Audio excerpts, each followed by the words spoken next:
O Apocalipse vai se cumprir. Você acha que o livro do Apocalipse ele tem um poder preditivo assim misterioso? Total. Por quê?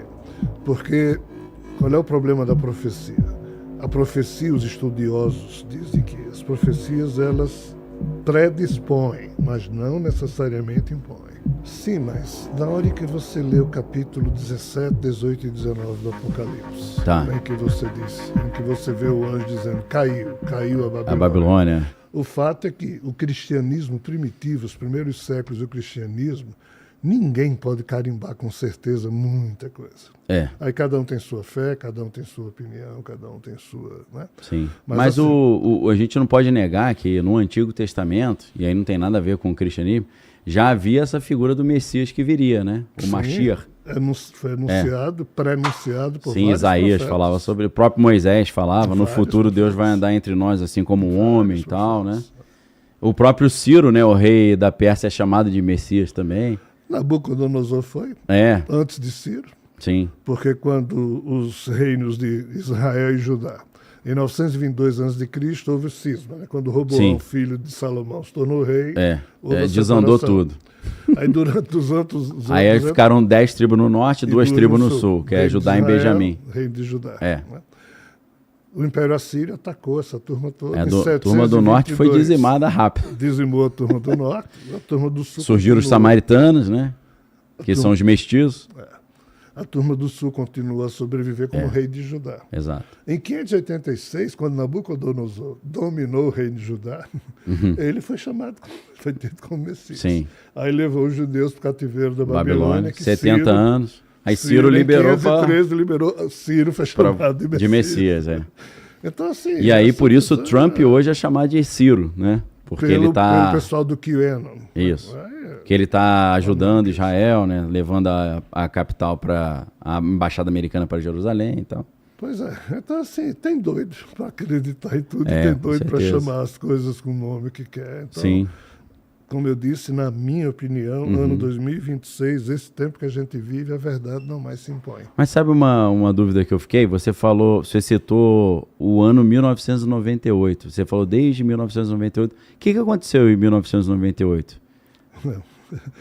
É só uma data de definição minha, que eu falei assim, desde 1998 que eu faço palestra dizendo isso. Tá. Mas é porque existe alguns círculos ocultistas que eles separam os anos após Cristo em 3 grupos de 666 anos.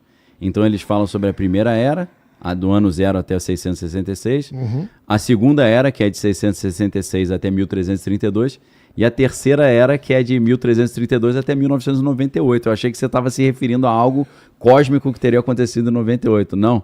Aconteceu, mas não foi isso que eu falei na frase. Na frase, não. Mas você tem essa ideia de que... Não é cósmico, aconteceu espiritual. Espiritual? É porque tem uma teoria, desculpa te interromper, que a nossa Via Láctea, ela tá se movimentando e de tempos em tempos ela passa pelo plano galáctico. E nesse momento é uma força gravitacional muito forte que, para os físicos, gera uma série de instabilidades. O Sol fica se comportando de maneira estranha, isso influencia a Terra. Para outros, isso abriria portais espirituais que permitiriam que seres de outras dimensões acessassem a Terra. Você acredita em algo dessa natureza? Penso que sim. Entendi. Penso que sim. Pelo tipo de vivência que eu tenho com coisas estranhas, isso aí se confirma. Isso aí. Em 1998, então, foi um ano peculiar? Seria um ano peculiar, mas 99 mais do que 98, em relação a isso aí que você está dizendo. Entendi. E aí depois... Na ótica em que eu observo. Sim. Apenas... E na sua leitura, o 11 de setembro seria consequência disso? Porque foi um evento ali de trauma global, né? Que muda a dinâmica da humanidade, né? Sim, mas na hora em que você lê o capítulo 17, 18 e 19 do Apocalipse, em que você diz, em que você vê o anjo dizendo, caiu a Babilônia. A Babilônia. Caiu assim, ó. Sim. E os marinheiros ao longe, vendo a fumaça do incêndio, ficavam chorando porque não tinha ninguém para comprar as mercadorias. Sim. Ou seja, as bolsas de valores. Interessante, né? Ou seja, eu produzi um livro chamado Recado Cósmico, e na segunda parte eu coloquei 17 páginas fazendo análise dos capítulos 17, 18 e 19 do Apocalipse em relação à queda das torres do World Trade Center. Você acha que o livro do Apocalipse ele tem um poder preditivo assim misterioso? Total. Por quê? Porque qual é o problema da profecia? A profecia, os estudiosos dizem que as profecias elas predispõem, mas não necessariamente impõem. Sim, sim. Então nem toda profecia é inexorável. Perfeito. Ela é possível de ser contornada. Exato. Perfeito. Então o que diabos é uma profecia? Faz de conta que aqui é o quilômetro zero e aqui são 100 quilômetros. Quando o caminhante está aqui no quilômetro zero, iniciando a caminhada, ele só vê 100 metros, 200 metros, ele não vê aqui. Perfeito. Mas se aqui tiver uma montanha bem alta... Acho que o Vilela comentou. Oi, Vilela. Posso só complementar uma coisa? Não perde o raciocínio não, Jean. Mas essa ilustração que você está dando sobre a consciência, sobre o que a gente consegue ver, me parece muito uma forma que as pessoas estavam explicando num livro que chama Tempo, o Profundo Mistério do Universo, que a consciência é como se fosse uma lanterna na sua mão, né? E você está andando dentro de um túnel, e esse túnel é de vidro. E você ilumina. O que você está iluminando é o teu presente, o que você consegue ver. Até onde a luz chega, ela vai sumindo nesse túnel escuro, é o seu provável futuro. Você vê algumas coisas, você vê um sofá, você vê uma bola à sua frente, mas você não tem certeza, porque eles estão um pouco escuros, mas você vê o que pode estar na sua frente. E o que você iluminou é o teu passado. Imagina que cada pessoa está num túnel desse, e esses túneis se bifurcam a cada decisão que você toma. Mas todas as decisões, existem túneis. E essas decisões foram tomadas em alguma realidade paralela, você só não está lá, porque a lanterna está na sua mão naquele túnel, e nos outros elas estariam apagadas. Então a tua consciência acompanha essa tua visão do que pode acontecer. E talvez o mundo espiritual seria a soma de todos esses universos possíveis, e o que vem para o mundo material é um reflexo do que está acontecendo e onde a gente está ascendendo. Não sei se faz algum sentido. Faz, mas isso é mais quântico do que espiritual. No filme Interestelar, quando o astronauta cai no buraco negro, via a questão do Terassac, ali na quarta dimensão, em tese, ele observa todas as probabilidades do que já teria ocorrido e que ainda iria ocorrer na terceira dimensão, onde a filha dele ainda estava. Né? Então, essa relação quântica da simultaneidade do que a gente chama de passado, presente e futuro, de fato, isso que você falou retrata magistralmente. Né? E o que hoje se pensa saber, isso é 100% correto, porque bate com a equação de Einstein, bate com as equações que afirmam que não há passado, presente e futuro. Mas na perspectiva do estudo do lado profético, porque as profecias dizem uma coisa, mas talvez a coisa não aconteça. Então, é um pouco diferente do contexto que você falou, porque no que você falou e no que o filme Interestelar mostra, tudo aconteceu. Tudo acontecerá, tudo acontece.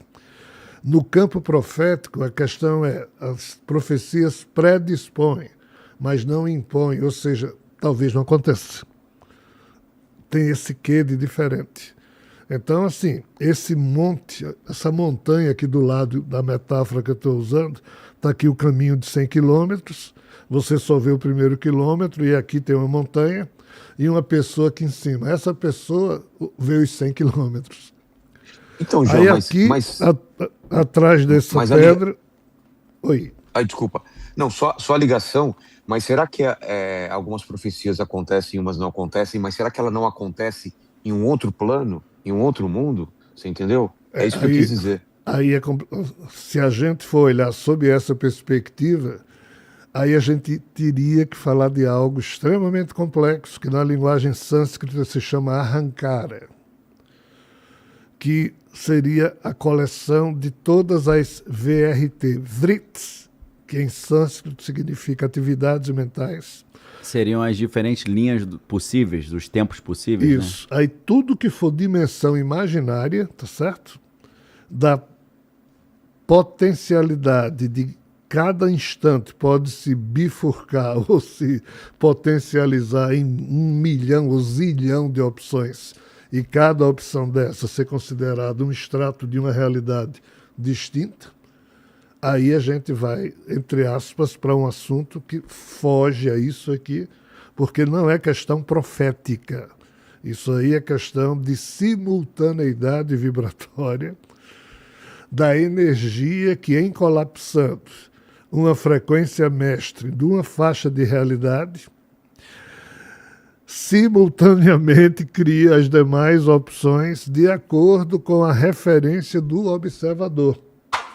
Tem que ter o observador, senão nada disso, a onda não se transforma em partícula, então nada disso se consubstancia. Mas isso é uma outra história. O que nós estamos falando aqui em termos de profecia, que foi a pergunta que você fez... Se o livro do Apocalipse tem um poder profético, né? Para eu poder responder a pergunta dele, eu tenho que dizer o quê? Se essa pessoa que está aqui em cima gritar para o cara que está caminhando, atenção, caminhante do quilômetro 2, quando chegar no 20, corra porque tem um monstro. Senão, tem um leão ali. Tem um leão. Então, assim, se o caminhante escutar a profecia e contornar o caminho, a profecia de que uma fera iria devorá-lo no quilômetro 20 não acontece. Aconteceu em outra realidade. Não é isso aqui que a gente está, entre aspas, colocando, porque a gente está só reafirmando que a profecia foi feita para essa realidade aqui, entendeu, Vilela? São equações dentro da mesma linha do tempo. Isso. Né? Aqui ela não se cumpriu, tá? Mas tem profecia que se cumpre. Qual é a diferença do Apocalipse em relação aos outros livros proféticos?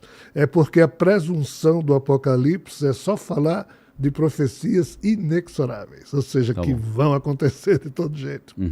E o Apocalipse foi escrito para confirmar que Jesus volta. Perfeito. E as profecias ali descritas... E nisso aí você crê? Sim. Não é nem crer, eu me imagino sem saber. Convicção. Todas as profecias no Apocalipse estariam ali elencadas para mostrar os fatos como eles aconteceriam até o sétimo anjo tocar a sétima trombeta e todos os olhos dos viventes da terra veriam Jesus vindo vir por sobre as todas as nações céu, verão. seu estado celestial, blá, blá, blá, blá, blá, blá. Então, assim, o Apocalipse seria um livro que não teria profecias que ninguém sabe se vai se cumprir ou não. O Apocalipse vai se cumprir. Ali é como se fosse registro acástico, não pode ser alterado. Não tem como alterar. Por isso que no início do Apocalipse, João diz, quando eu adentrei a sala em que o Senhor dos Espíritos estava sentado no trono, os 24 anciões, lá todo mundo chorava, por quê? Porque tinham 7 livros selados. Ninguém era digno de abrir Era digno de abrir. Mas aí o leão da tribo de Judá acabou de Aquele foi morto e reviveu, ele é digno. Ele é digno porque ele sabia distinguir quais das profecias de fato aconteceriam e quais não. Então o Apocalipse diz, esse livro é das que vão acontecer. O leão de Judá é que garante. Entendi. Por isso que ele assinou embaixo ali. Isso, então...